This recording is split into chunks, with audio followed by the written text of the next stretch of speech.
when Marx was alive, his ideas were contested because they didn't fit the reality of his time. Nowadays, it's the other way around.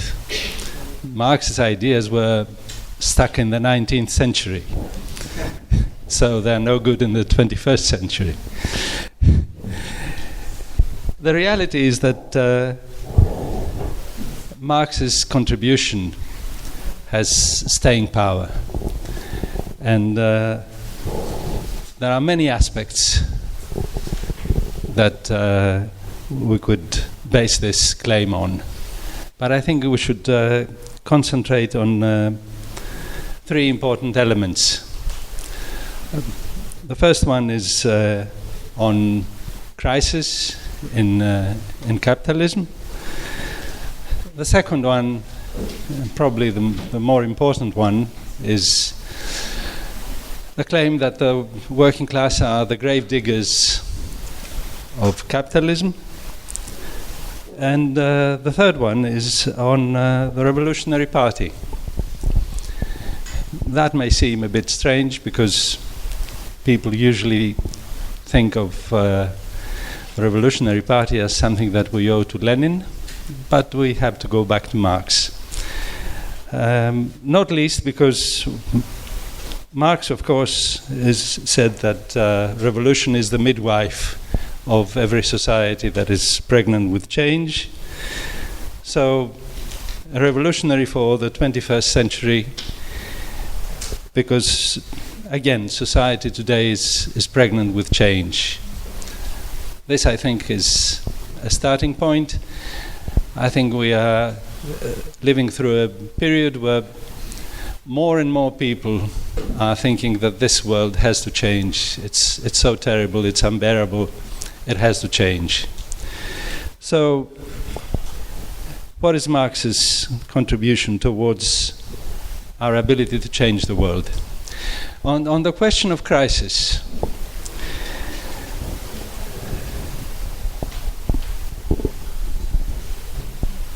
we are now in the 10th year since the current crisis broke out in the summer of 2007, when the housing bubble in the United States burst. And after 10 long years, there's no end in sight. The question of whether the crisis is continuing or not was under consideration until a short while ago. But then after what happened in this country, people are thinking that the way out of the crisis is going to be tougher. To give you one example, the Central Bank of the United States, the Fed, has been trying to raise interest rates over a year now, at least. But every commentator says that after the referendum result in Britain, the idea of raising interest rates will have to wait. Nobody knows exactly how long, at least for another year. And this is a very clear sign that the crisis is continuing, and the question is why. That's where Marx comes in. There's been so many attempts to put an end to the crisis throughout these last 10 years, and if we go further back, over the last 30 years, with what has been known as neoliberalism, there's been continuous attacks on working class living standards, on wages, on terms of employment, longer hours, precarious jobs. Attempts to raise the exploitation of the working class, probably most importantly through cutting the social wage. Over the last 30 years, the National Health Service everywhere has been under attack. Pension reform, so-called, has been going on for a long time. All these attacks have accelerated over the last 10 years. And still, despite that, despite the rescue of the banking system through state intervention, despite raising exploitation through attacks on living standards and so on, investment isn't picking up. This is the picture. Even in countries where there is some sort of recovery, it's very tentative. It never reaches rates of growth that used to be considered normal in the previous period. Why? Well, investment doesn't pick up because capitalists don't want to invest. They don't think that the rate of profit that they will get, the return they will get on their capital, will be satisfying. This is the basic point that we take from Marx. The falling rate of profit is an insight that was very central in Marx's writing on the economy and capital. And it is the starting point for understanding what's happening with the crisis today. There are, of course, other aspects. The whole analysis by Marx of capitalism as a system of blind competitive accumulation, where there's no overall plan why we should invest in this or that, and what will be the effect of this. This is lacking. Investment is in the hands of capitalists who will invest with the criteria of profit, and what happens, the consequences of that, are under nobody's control. This is the important thing to understand about Marx and the crisis, Marx and the system, and why today in the 21st century we are getting a crisis of bigger proportions than crisis that happened in Marx's time. There's another side to Marx that's also important in understanding this. It's his insight that the cycles of competitive accumulation lead to concentration and centralization of capital. The units of capital become bigger and bigger until in the 21st century we've reached to the stage where this idea is floating about. It's about companies that are too big to fail. And we've seen this in action, of course. They let Lehman Brothers fail in 2008. They got the scare of their lives, and then they're not allowing any other bank to go bust. There's intervention to float the banks, and that, of course, is making sure that the old way that capitalism overcomes its crisis through the destruction of non-competitive capitals, of companies that have failed. This is not working. So again, the falling rate of profit and the concentration and centralization of capital, two insights that Marx gave us in the 19th century, are very much relevant today in explaining what's happening to the economy. Let's move on to the second aspect. Marx's claim that capitalism is producing its own gravedigger. The working class has the power, has the strength, is the agent for change in society, for overthrowing the old system and bringing in a new one. Now that, again, is one of the most contested, right from the start, from the 19th century. The idea that it was workers that were the agents of change, was challenged again and again. And when we reach the 21st century,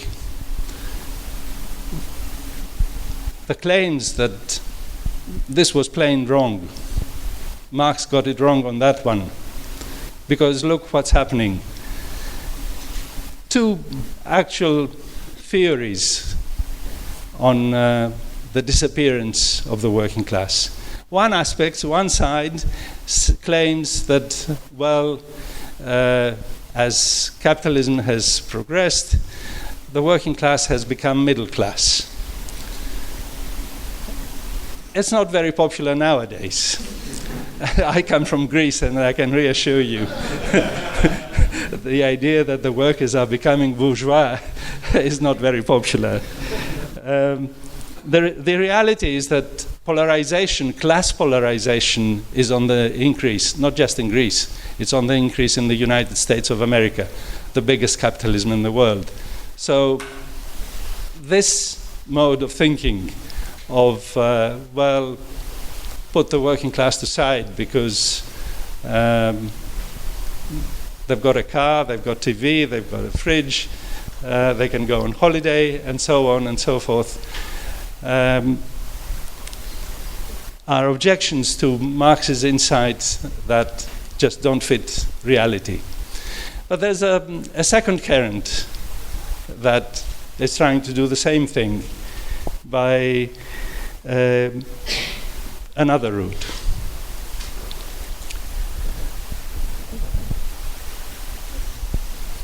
In some decades ago, the title of that theory was Farewell to the Working Class. The working class is shrinking. There are not that many industrial workers anymore. There are other categories, and, well, maybe they don't fit into the working class. Maybe they are petty bourgeois. These sort of ideas, they were up front some time ago. But again, they don't fit reality because they were attempts to describe what's happening, say, in Europe or maybe in the United States. But when you look across the world, you take into account China. China has added 100 million industrial workers over the past 15, 20 years. So the idea that the working class is numerically shrinking is absolutely wrong. The idea that Marx put forward, that along with capitalist accumulation, we have the reproduction of the working class. Capitalism reproduces its own fighters, is still with us. There's another way of trying to write down the working class. That it's not the numbers, although the exponents of these ideas never admit that they got it wrong on numbers. But still, the idea that somehow workers cannot be revolutionary. They may be around, but they are too alienated. They may be polarized, class polarized. But the development of capitalism has destroyed the ability of the working class to act creatively and collectively. This has been a current of thought for a long time, glorifying the working class at the beginning of the 20th century or the end of the 19th. And then with the changes in production, they claim, well, most workers are just controlled by the machine. They have lost the ability to revolt, and even if they do revolt, they've lost the ability of collectively controlling production and society. These were attributes of the old working class. The new working class has lost it. And again, Marx was a thinker that wrote about alienation, wrote about what it means to be working in a factory, and how alienating it is to do repetitive work. That's the rhythm is controlled by the machine, and so on and so forth. But that didn't lead Marx into thinking that, well, the workers are not in a position to react, that they have become an appendage to the machine. I think the best way to sum up the answer to this kind of thinking comes from a celebrated Marxist, Antonio Gramsci. He was writing in prison, and he had to counter these ideas.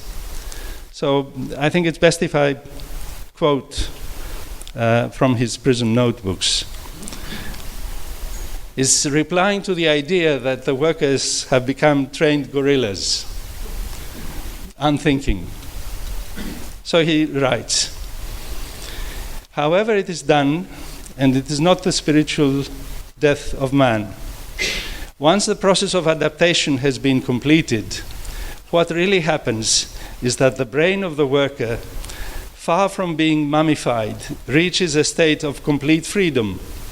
The only thing that is completely mechanized is the physical gesture, the memory of the trade, reduced to simple gestures, repeated at an intense rhythm, nestles in the muscular and nervous centers, and leaves the brain free and unencumbered for other occupations. One can walk without having to think about all the movements needed in order to move. In perfect synchronization, all the parts of the body in the specific way that is necessary for walking. The same thing happens and will go on happening in industry with the basic gestures of the trade. One walks automatically and at the same time thinks about whatever one chooses. American industrialists have understood all too well this dialectic inherent in the new industrial methods. They have understood that trained guerrilla is just a phrase, that unfortunately the worker remains a man, and even that during his work he thinks more, or at least has greater opportunities for thinking, once he has overcome the crisis of adaptation without being eliminated. And not only does the worker think, but the fact that he gets no immediate satisfaction from his work and realizes that they are trying to reduce him to a trained guerrilla can lead him into a train of thought that is far from conformist. I think this is a brilliant description, and it is something that vindicates the idea that Marx's analysis on the working class and the role in production is a powerful weapon in understanding why the modern working class, the working class of the 21st century, has the ability to revolt and to change things. Now,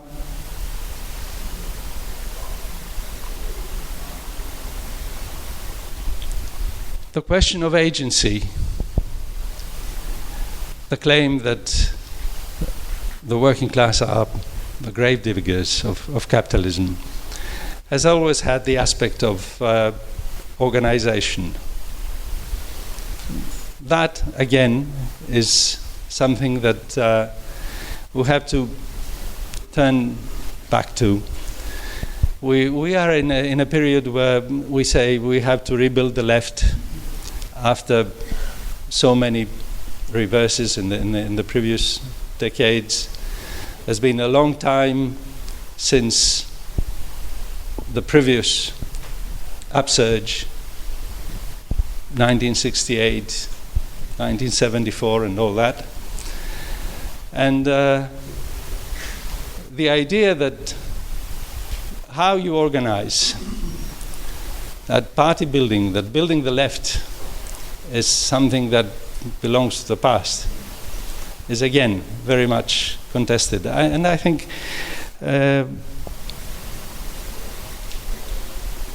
in trying to rebuild, we have to go back to how Marx defined the revolutionary party of the working class. The communists, as the term that was used in the Communist Manifesto. Now, in the Communist Manifesto, Marx's words are, "The communists fight for the attainment of the immediate aims, for the enforcement of the momentary interests of the working class. But in the movement of the present, they also represent and take care of the future of that movement." It's a very brief definition, but it's very, very important to keep in mind, because it has crucial elements that we need today in the 21st century. A, the left as part of the working class, not as some form of organization that comes about outside of the working class, but rather as sections of the working class that fight alongside every other worker in the immediate struggle. But at the same time, they represent and take care of the future of the movement. That is, they defend the idea that the workers can change the world through revolution. Now, that may seem contradictory, and it may seem a difficult task.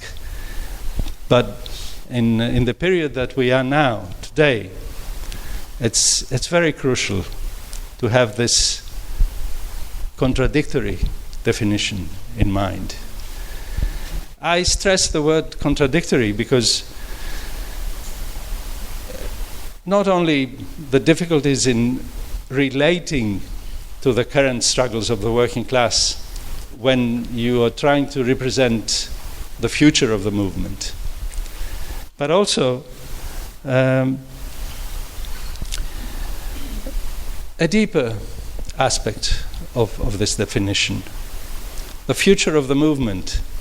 The future of the movement is to overthrow capitalism and create a classless society. So this strange thing, the Revolutionary Party, is a section of the working class, and it does not break loose from that class. And at the same time, it is fighting for a society where the working class will disappear along with all the other classes. It is this strange kind of party that it is in its program, it promises to abolish itself along with all other parties, all other classes, in a classless society. Now, that is a huge contradiction.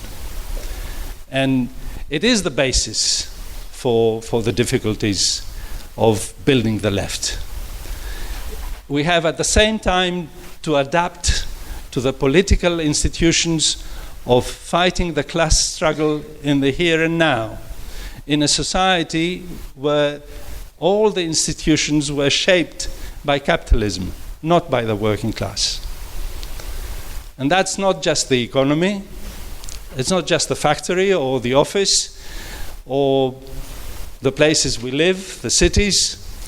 Every institution has been shaped by capitalism. The political system of how you intervene politically. You have to organize as a separate party, you have to take part in elections, in referendums, in all sorts of things that were not initiated by the working class or by the left. And at the same time, we're trying to build a left that's strategically, it is aiming to abolish all that, to replace all that with new institutions where there are different shapes of democracy, different ways of doing politics, different ways of thinking about how to shape our lives in the future. So this is, I think, very useful to go back to Marxist thinking in order to avoid all the smears against the left that we know are around, that we have adapted, that, well, let's take a current example. If you vote to leave the European Union, you're a right-winger and a racist. But you're not, because you're trying to exactly overcome this contradiction. If we go back to Marx and his revolutionary ideas, then we can find the basis for persevering, for insisting, for overcoming this kind of pressures that exist on everybody, every one of us that is trying to build the revolutionary left in Marxist tradition. So obviously there are many other aspects that we could go into from Marx's revolutionary ideas, but I think these three elements, the critique of the economy, the explanation why capitalism again and again has gone into crisis and is in crisis today, the strength of the working class despite all the common sense ideas that are trying to bring the working class down into some sort of amorphous reactionary mass, and the attempt to build a left that is based on this, that the gravediggers can organize themselves and change society through revolution. These, I think, are the main elements that were very central in Marx's, not just writing, but his life and his work and his fights as a revolutionary are very much relevant today. They are the basis for all our efforts, for all of us that want to see at last this world changed.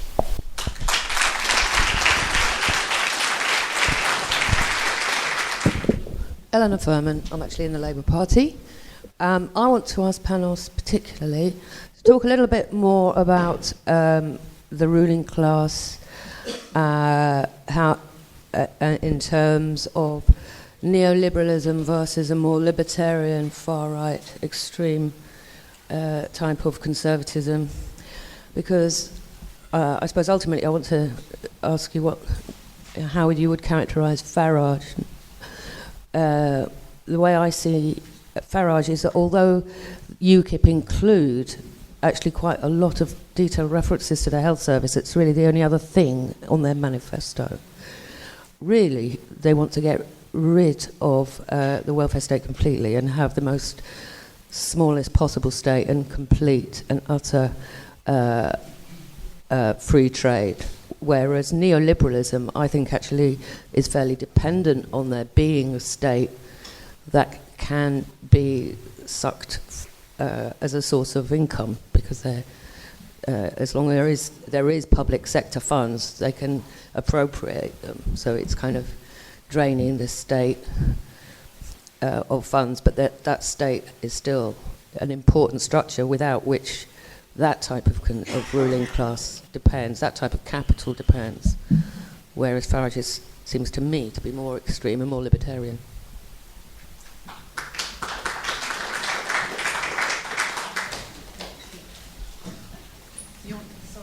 Sorry, you're after him, I'm calling you up next. Hi, I wanted to ask, there seem to have been revolutions seem to get, they may seem to develop really successfully initially. There seems to be good mobilisation, there seems to be mass support, there may even be structures in place to carry them forward, but they get co-opted and they get neutralised by counter-revolution. It's hard to be, for me to be pessimistic about the long-term propositions for revolution. So what I wanted to ask was, what are the key things that you think, after the mass movement and the mobilisation, the actual being out on the streets in the active revolution, what are the key things needed to prevent that neutralisation, to prevent the co-opting, to progress the revolution into a state where people are actually living successfully under revolutionary conditions? Thanks.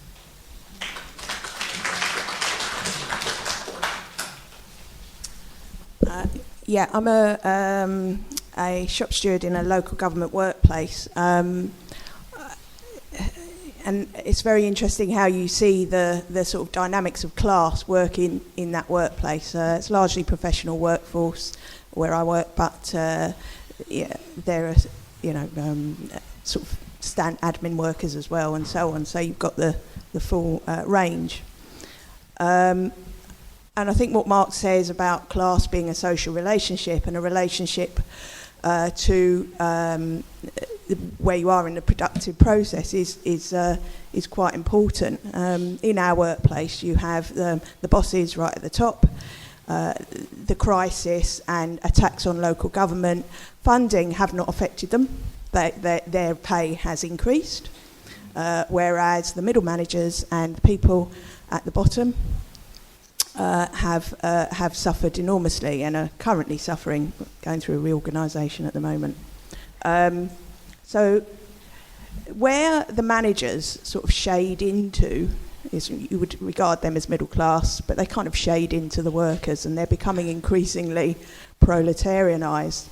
However, I would say that the senior managers use the middle managers as a kind of conduit to maintain discipline of the rest of the workforce, to enforce a kind of ideological hegemony. This is how we're doing it. We want you to provide this efficient service. Provide more with less is the buzzword, I'm sure you've all heard. But that is now coming under increasing strain because of the attacks on the middle management. And we're seeing that kind of fracturing and breaking down of the sort of hold on the workforce as a whole of the senior management, and the questioning of their ability to be able to provide a service, to protect a service in the face of huge cuts. And we, as a trade union and as organisations of workers, we have to provide leadership. And, so you have those managers kind of beginning to look to forms of organisation which they hadn't before, working class organisation to organise a fight against senior management. And I can only see that process increasing. So that as the cuts begin to hit more, and as the neoliberal attacks increase, we will need to provide a political leadership, a revolutionary leadership, and the working class will need to provide, working class as a whole would need to provide leadership to those, to the middle class, because obviously that's contested. They can go to either the right or the left depending on what kind of clarity we offer as to the solution to the crisis. And I guess that's happening much more clearly in Greece. Marx is a tremendous help in helping us to understand what our tasks now are in this crisis. Thanks very much. It's really useful to be reminded constantly that the working class is the potential gravediggers of capitalism. The reason why it doesn't happen straight away is the ruling class managed to get us divided amongst ourselves through racism, through sexism and so on. And I just want to say something about another division between the generations. My generation is being castigated for taking money away from the youngsters, the young students today, and that's another division they try to force through. And I just want to say something briefly about the South Yorkshire Freedom Riders, which shows how those kinds of divisions can be broken down. Our movement's still carrying on 2.5 years after it started, to a large extent because we made links with different sections of the trade union movement, particularly with the rail worker unions, ASLEF and RMT. And last week we were invited to go and join a lobby organised by ASLEF and RMT in Manchester at a meeting they were having with their management with TransPennine Express, where TransPennine Express are wanting to take away the retired members' rights to travel free on the trains in this country. We took 30 people over to lobby, and we've got people in their mid to late 80s who love standing out on the street, waving placards, screaming slogans and demanding the end of everything. And it was fantastic. And people were really buoyed up, not just by doing that sort of demonstration, but 10 minutes before the meeting was going to start, one of the rail officials came out and said, and I don't think this was just because we were there, but they announced that they've decided that they're not going to go ahead with those cuts and that they're going to allow those concessions for the rail workers to carry on. So we were really boosted. We were boosted even more when Tosh MacDonald, who's the national president of ASLEF, who was at the lobby as well, said, right, we've had a success, let's go down to a pub. Took us down to Canal Street in Manchester, into a gay pub, bought everyone a drink. This really made it a brilliant ending for all of us. And we're prepared to be bought off as pensioners, and we'd rather be bought off by the national president of ASLEF buying us all a drink and ensuring our support than being bought off by the Tories telling us that our pensions are being safeguarded at the expense of the young.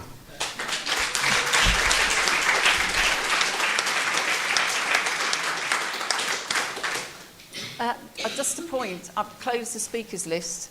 If everybody sticks to about 2 minutes, then I'll get everybody to speak. Otherwise, I'll have to cut the speakers list further down. So, Tim from Norwich.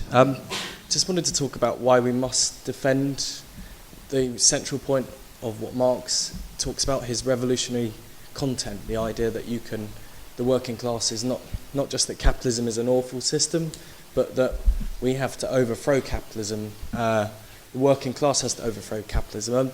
A week ago, a Momentum group was set up in Norwich.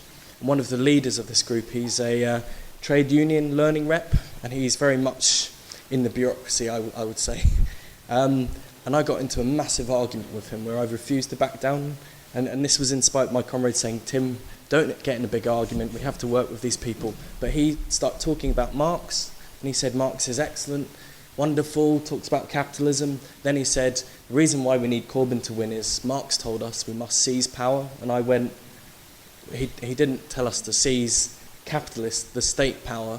He argued that the working class can't wield the capitalist state. We have to overthrow it. And we got into a very big argument, and more people in the room started listening to either side. And I think this is really important. Panos talked about we have to work within the movement. But also we have to hold on to the idea that the working class can overthrow and that we can't wield. And I think that leads into my second point, which is Marx isn't just some amazing big thinker. These ideas didn't come from his head, it came from the world that he grew up in. He learned that the working class can't seize state power, not because he is really clever, but because in 1871 in France, the workers overthrew capitalism in Paris and the Paris Commune, but they couldn't wield the French state. They had to smash it and make their own state.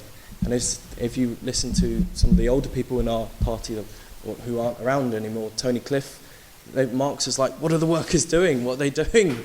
I didn't predict this. He had to change. He learnt from the working class. And I think that's really, really important, that we have to constantly argue in every generation that the working class can actually overthrow capitalism, because lots of people in our movement within Momentum and Labour, they say Marx is great, understands capitalism, absolutely alienation, but they take out the most important bit, which is the revolutionary agency of Marx. Thank you.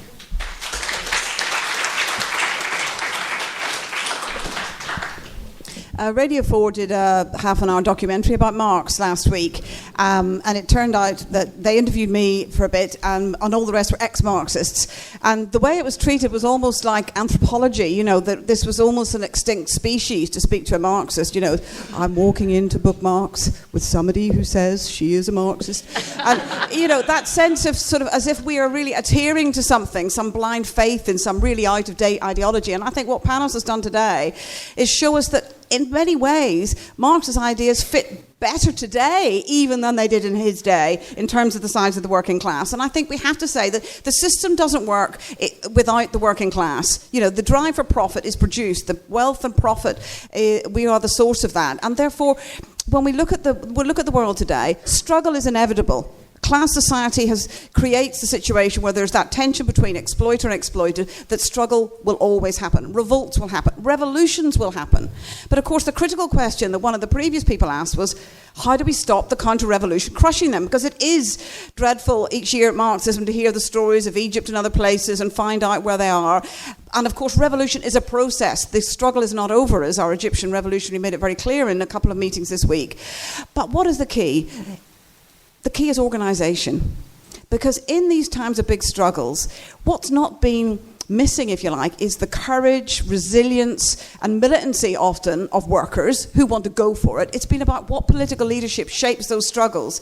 And that's why we build an organisation in Greece or in here of the Socialist Workers Party. Because we don't want to just be the best activists. We do. We want to fight and win things today because we can make a difference today in what we do. You know, it makes a difference if we can win pension rights, if we can get rid of tuition fees. But in those struggles, we want to win people to say we don't want to spend our life just defending things against the ruling class or just fighting for the crumbs off the table. We want to win people to a project that actually talks about the class of society that Panos pointed to.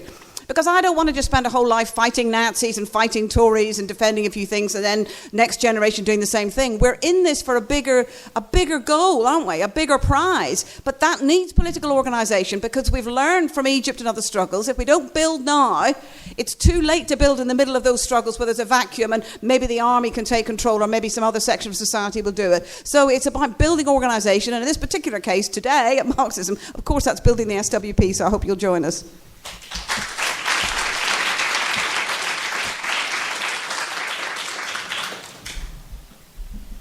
Okay, so as the gentleman mentioned, you know, capitalism being in crisis, I just wanted to ask, with the sort of introduction of, Theresa May's proposed extremism bill, with its language of non-violent extremist material, are we seeing sort of preempting of the end game of capitalism?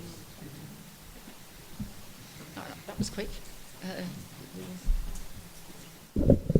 Yeah, I just wanted to build on what the comrade from Norwich was saying about how revolution is at the heart of Marxism. Because I think he's right to say that there are those on the left, and academics especially, who will take what they want from Marx and ignore the important bits. You know, they'll take his theory of labour value, they'll take his analysis of capitalism and wages and so on, and ignore the revolutionary heart of Marxism. Because Marx said that revolution was necessary for two reasons. He said it was the only way that we can get rid of the ruling class. These people, the bosses, the bankers and so on, cannot be reformed away. Their power can't be taken away through legislation. The second reason he said that revolution was necessary is that it's necessary to rid ourselves of the muck of ages, the sexism, the racism, the horrible backward ideas that divide us, and the capitalism. Now, what does that mean for us today?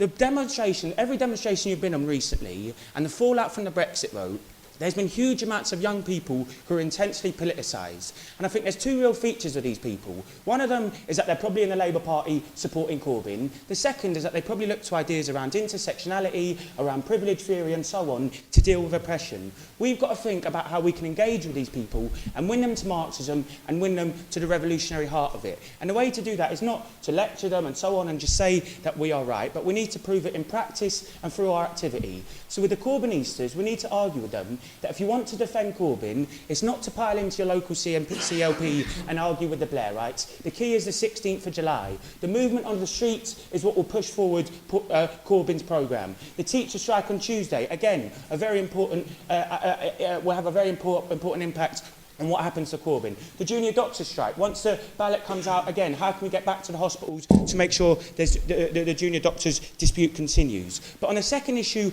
of oppression and on racism and so on, how can we win these people to the idea that the way of fighting racism and sexism is to fight the system at the heart of it and have a revolutionary perspective? Because since the Brexit vote, the racist offensive is so broad now. They're going for Muslims, they're going for refugees, they're going for Eastern Europeans. The ideas around identity politics can't deal with an offensive that's so broad. What we need is, we need to argue with people that an organisation like Stand Up to Racism that brings workers together across the class to fight on a broad offensive is what's needed. So the point I want to make really is that Marxism and the revolutionary heart of it is not an academic exercise for us, it's something that informs our strategy on a daily basis.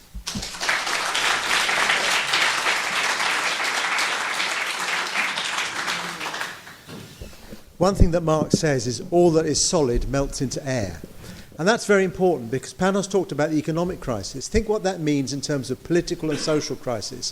Think particularly now what that means. Who would have predicted that the stable British system of alternating parties and all the rest of it would be in such a crisis as it is now? And I've just discovered, probably everybody here knows, that Farage has resigned from UKIP. Now, we were told, weren't we, that the thing could only go one way in terms of the present crisis, towards the right. Well, increasingly, it's looking like, and it's in some interest to me, looking like a very bloody Shakespearean play in terms of everybody murdering everybody else. That is incredibly important because there's a danger always that people are fixed in an image of what is happening and therefore can't see beyond it. And that's what we need to think about. If you think back to the First World War, when war was declared, it was a result of the massive crisis in the system. Some socialists were so terrified by that, they couldn't see beyond the enthusiasm from the war, they couldn't see beyond that, they wanted the old system to come back. Whereas what Lenin argued was, no, we have to go forward. This is the messy reality we find ourselves in, we have to go forward. We have to think about that now in terms of what's going on. And if we get stuck in a notion that nothing can change, then we don't have a chance to shape it. And that's very important. Think of the way in which across Europe things are polarising between left and right. But they also happen within each country. Think about France, for example, where last year, if you'd just seen the National Front, you'd have thought, my God, this is the end of things. Now you have the railway workers taking this action. Now, you can't simply be a spectator in that. You have to be able to build organisations going to shape the mood around the upsurge of activity around the railways in a way that can then confront the racist. That becomes important now in terms of Brexit for us. How do we shape that feeling of alienation that's given rise to this massive crisis in a way that we can confront both austerity and racism? That becomes, therefore, very important in what kind of party we want to build. Obviously, we support Corbyn, but we have to warn that the system is not going to change through Parliament. We have to warn that the trade union leaders need to be confronted through mass activities. That, I think, is why what Marxism is for. It's not just spectator sport. We're not just here to discuss this or that nice idea. We're here to make sure those ideas become a living force, something that can really change society. Without organised socialists, we can't do that. The movement will go up, but we have to be there organising. Therefore, like everybody else, I'd urge you to join the SWP.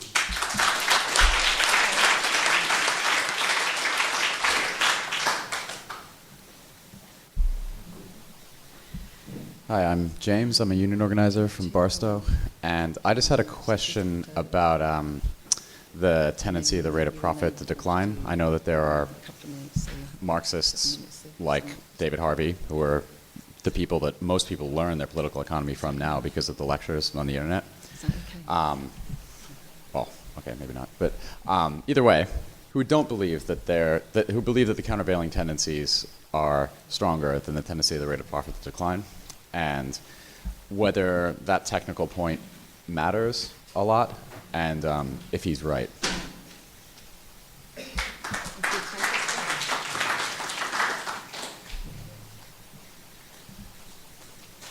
I wanted to talk about, there was a question that used to really preoccupy me when I first started getting interested in questions about socialism and stuff like that, and it was that if a revolution is inevitable, then why hasn't it happened yet after, 250 years of capital, something like that. Yeah, and something that really cleared that up for me, and I would advise everybody to read it, is an article, I think it was written as a pamphlet, called Towards a Revolutionary Party by Duncan Hallis. It's actually free online on Marxist.org, Duncan Hallis, Towards a Revolutionary Party. And what he argues is that understanding the political context that we're operating in today, requires a much longer view of history. The political context that we're in now is not the product of the last year or the last 5 years or even the last 20 years. You need a much longer view, and he argues that there's two key things there. The first was the creation of the welfare state in the post-World War II period, with a move to like Keynesian economics, basically, so supply side, bigger welfare state, the idea that workers would then have more money to buy your products. And this was a trade-off between profits and stability. The idea was that obviously it would boost profits, but also it would keep the system stable.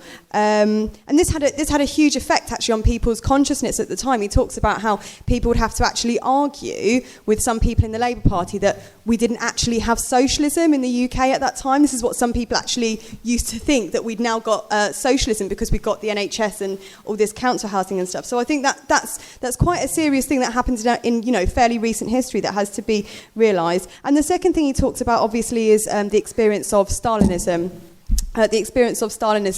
And what that meant really in terms of you're a socialist, well just look over there and see what socialism is, and the huge effect that had on people with sort of like left-wing sentiments and stuff in the West. And that's actually a reason why we celebrate the fall of the Berlin Wall in the Socialist Workers Party. So yeah, I just think that if we want to understand the political context that we're in today, we have to understand it as emerging from that period.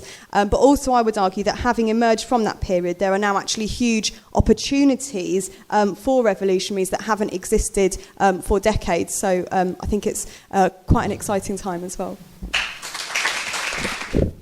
John Molyneux, Irish SWP. I want to go back to what I thought was a really good question about, haven't revolutions always failed? Don't they stall? Don't they go wrong? So it's already been answered a bit, but I think there's room to say a few more things about it, because it's a question that comes up all the time, for good reasons, because they so often have. And the first thing I want to say on this is that, unfortunately, when you make a revolution, or you start to make a revolution, the ruling class doesn't give in. They don't say, oh, well, right, we lost something here, we'll depart the scene. They fight back, and they fight back with everything they've got. So consequently, with revolutions, you have to go all the way. If you only make a revolution halfway, you dig your own graves, because they will come back at you. And making it all the way means making it internationally. In the end, I don't mean you don't start in one country where you're at, you do, but you have to spread it internationally, because we live in one world, ultimately. We're up against people who have global power. The ruling class is completely internationally integrated, and they will support each other. So you have to make in the end, we're going to live in a socialist world or barbarism. So you have to make the revolution internationally. You also need structures to maintain workers' democracy in a revolution, so that working class people really do control the society, so that you don't get the return of a new ruling class or a bureaucracy. Some very basic things you need. You need workers' councils, people's assemblies, etc., which take control of areas and take control of workplaces. Right? The people who are elected in those, they need to be recallable, not like in Parliament, where they are there for 5 years and sell you out. They promise one thing and then they do the other. Where if they don't respond to what they say they're going to do, you can get rid of them next week or next month, and so on. And they need to be paid the average worker's wage. They need to be paid the same wages as the people they claim to represent. And that's something, we can agitate for now. Now, I just lay out those ideas. You can find them in Marx, actually. Marx said that unless the revolution becomes worldwide, all the old crap will return, was his words.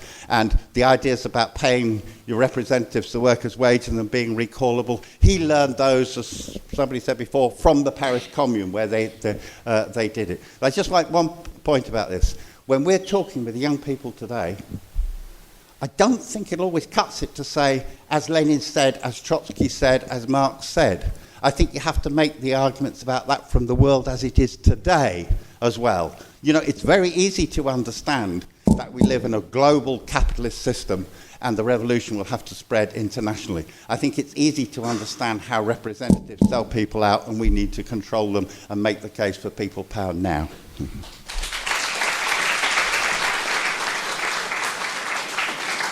If people are willing, I will take one more person before I bring Panos back, because I don't want to overrun too much, but the final rally starts at 2, and I would like to be able to take a comrade from Poland at the back, if everybody's happy about that. Okay. I agree with that. I thought you would. Okay. What really, the main question for me was the person who asked, how do we avoid counter-revolution? Because we've seen so many examples of that. We've seen so many examples of revolution. But the first thing to say is that if somebody argues, is it possible for ignorant workers to run society, surely you need some clever people to do it for them. There are loads of examples in the 20th century. I've recently been talking about Poland because I'm living in Poland. The Polish situation. In 1981, in March 1981, there was a general strike, which, in that general strike, the workers took over society. The rulers couldn't do anything about it. They tried to even... they couldn't use telephones or telexes in those days, obviously no computers. They couldn't use any forms of communication to contact their loyal people up and down the country, because the women telephonists, the telex operators, everybody had control. The factories were occupied. People brought, what do you call them, sleeping bags into factories and offices.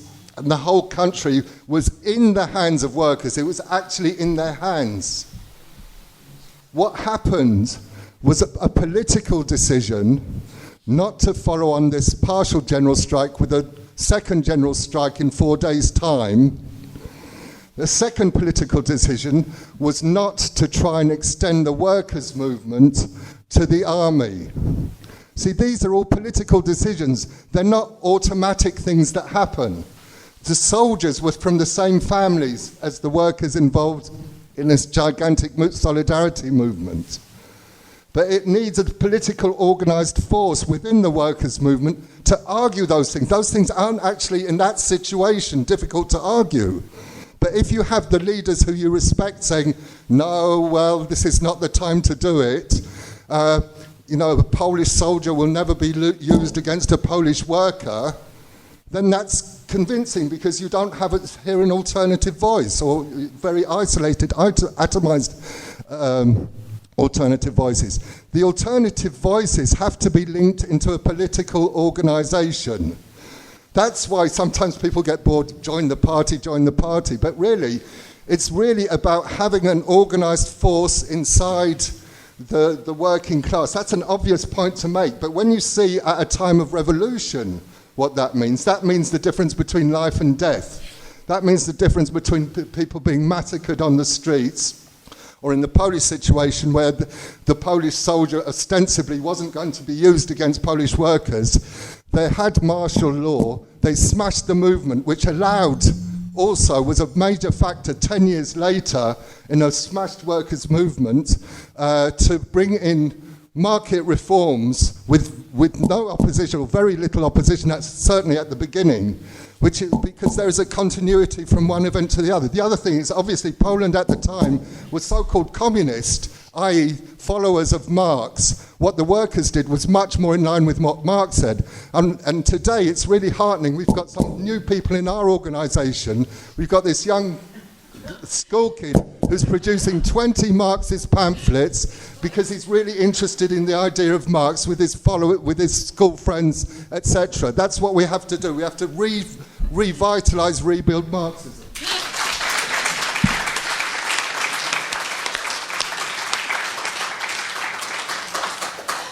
Right, I always feel bad about the fact that there are people who haven't been able to speak in the course of the discussion because we just don't have the time. So, sincere apologies to all those individuals I couldn't call. But I also think it's important that Panos has time to sum up on the discussion. So, Panos.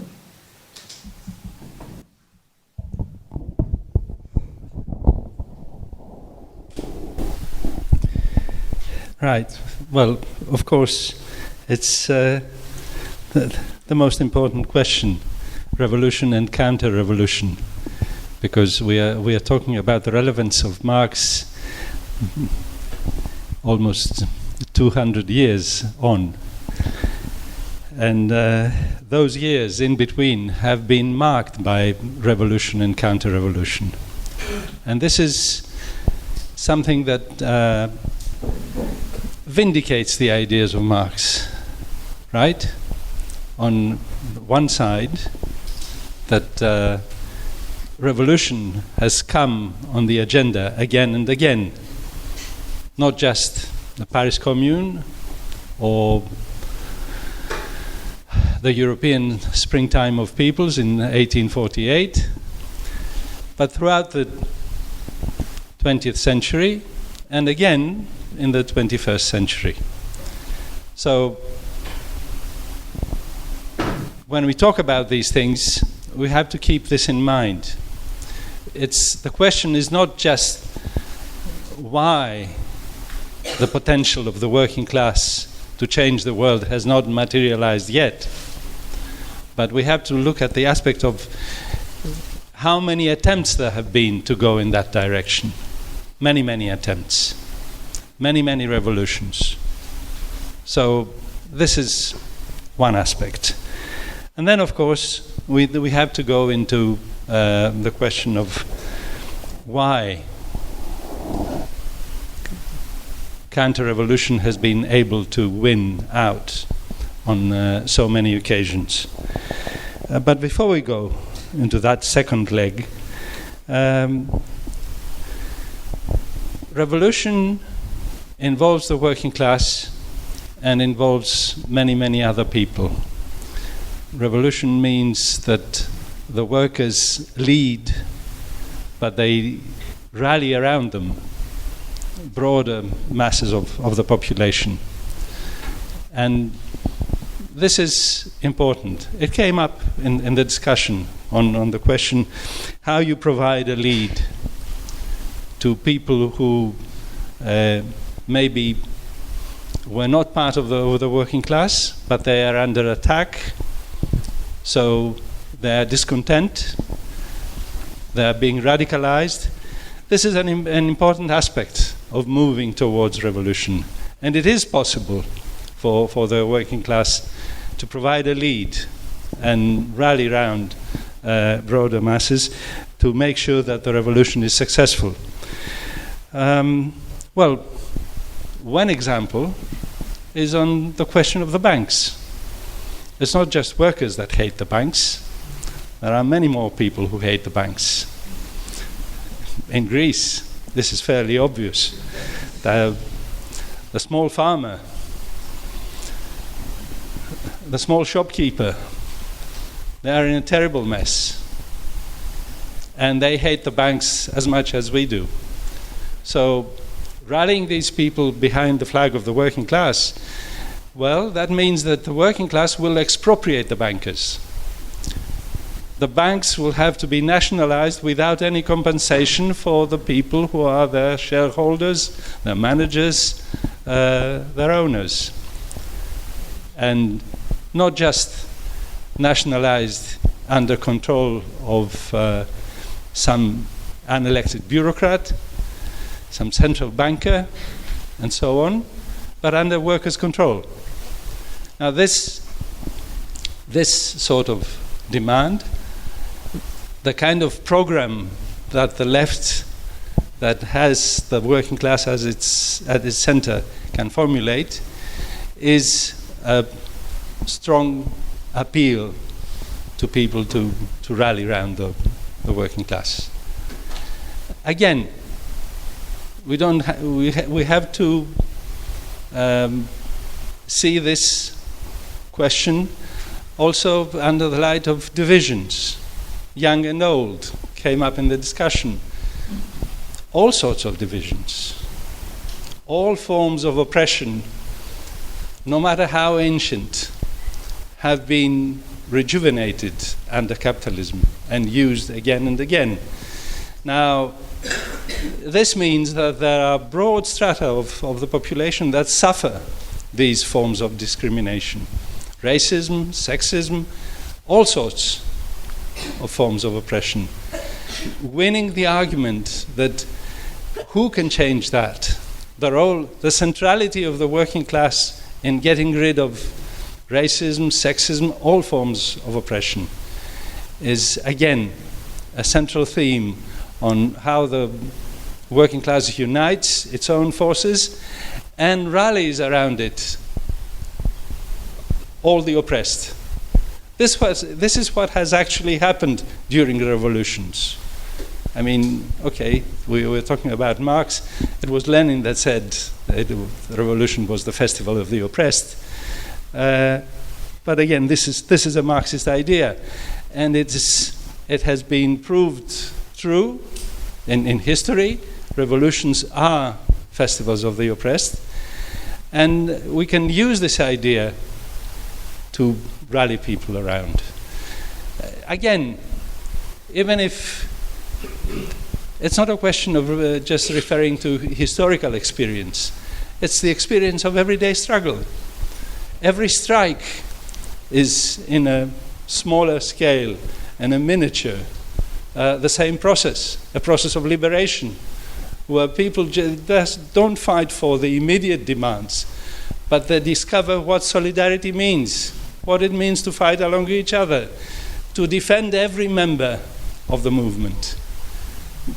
We are having this discussion in Britain. I don't have to explain too much what the miners did in 1984 with their tremendous struggle and how they rallied around all sorts of people. This is happening again and again. It's happening in Greece, I can reassure you. When, apart from austerity, we've had to face racism because of the wave of refugees arriving. Well, it's amazing how the power of the working class can rally people around. My mother is 100 years old. She's still alive. And she's been apolitical or conservative all her life. But when the refugees started arriving and she saw the wave of solidarity, well, she picked up everything she could from her place, blankets, clothes, and so on, and had it sent to the refugees. Now, if the solidarity of the working class can move my mother, it can move everybody.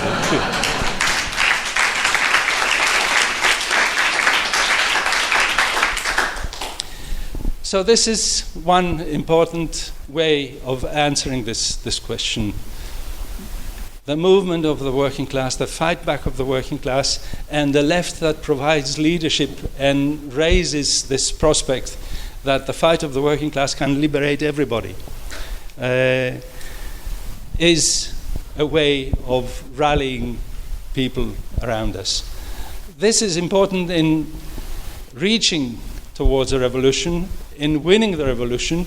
It is important also in keeping the revolution alive. The answer to the question, how do we prevent counter-revolution? We have seen counter-revolution win again and again. Well, there's two things that we have to keep in mind. On many occasions, the victories of counter-revolution came through the mistakes of reformist leaderships. Andy was saying about the Polish experience. The Polish experience was fantastic. At the time, the descriptions of the foreign press of what the workers of Poland look like, I always remember in the French press, in Le Monde, they described a meeting where Lech Walesa was speaking, and the phrase was, the workers were proud as the mythical proletariat of Marx. Now, it was a journalistic expression, but it fitted. This is what it meant. Were they betrayed? Yes, they were. The workers in Greece, 32 general strikes. Were we betrayed? Yes, we were. So, fighting counter-revolution before we reached the stage where we have to face the tanks, the generals, and the rifles.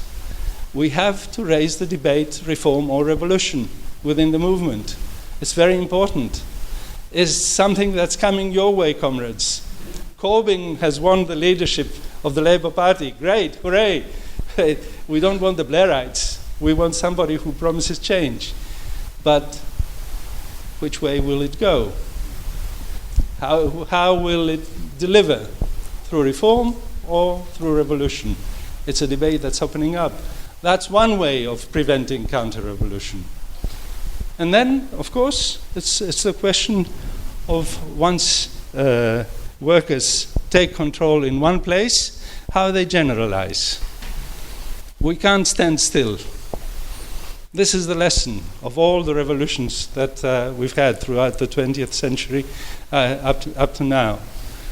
Either we spread the revolution, either we have a situation where workers take control, smash the old state machine. That's the way to defend revolution. Make sure that in the next country and the other country and so on, particularly in the centers of capitalism, the powers that can smash revolution are disarmed by the workers in their own country. So internationalism is vital in fighting counter-revolution. Of course, in a small country like Greece, the danger is much greater. But that's why it's important that we are having this discussion here. That's why many speakers have urged you to join the SWP. I will urge you to join the International Socialist Tendency. We need to build organization. We need to build the left through every corner of the planet. That's the way to prevent counter-revolution.